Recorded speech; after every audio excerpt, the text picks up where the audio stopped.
Lahat po ng followers guys ay papunta sa itaas. Ayan, tingnan ninyo yung setup natin.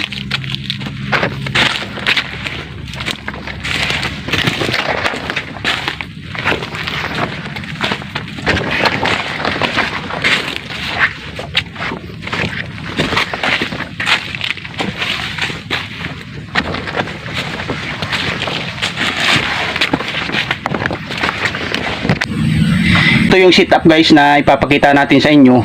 Ito yung setup ng 1.5 meter. Yan. Ituturo natin sa inyo kung alin yung tama na desisyon o posisyon ng kanyang followers. Yan. Ito yung posisyon guys ng followers. Makita ni papasilip natin sa inyo ngayon. Ito yung drainage. Yan. Yan po. Lahat po ng followers right side ay papunta sa taas. Yan. Kung masisilip ninyo, napakaganda tingnan ng kanyang followers dahil hindi na yan magbangga-bangga dahil papunta lahat dito sa taas. Yan.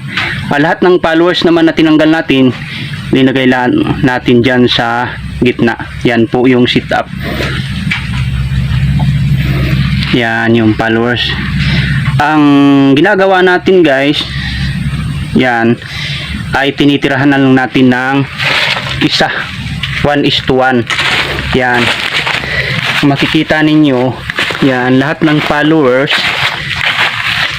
yan, ay, yan po, arrange po. Yan po. Yan po yung followers. At dito naman sa kabila, kung makikita niyo, hindi na sila magkasalubong dahil right side din papunta yung kanyang saha o followers. Yan.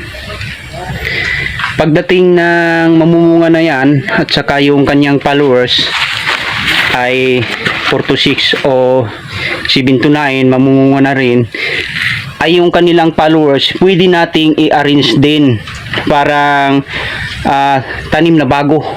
Yan po yung paraan natin, parang bagong tanim din.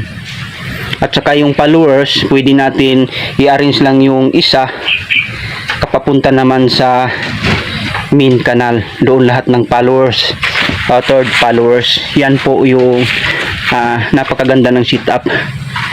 Okay, yan.